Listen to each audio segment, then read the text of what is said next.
Sveiki draugai, nieko nėra amžino, lygiai taip pat autonominės kameros, kurios turi bateriją, tai yra Reolinkas, baterija nėra amžina, išsikrovė.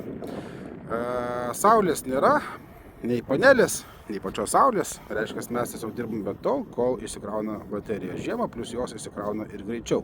Taip ir nutiko. Tik pas mus vienintelius perkant Reolinko G340 modelį kameros, kuris turi 4K raišką, jūs gausite į tą pačią kainą antrą bateriją.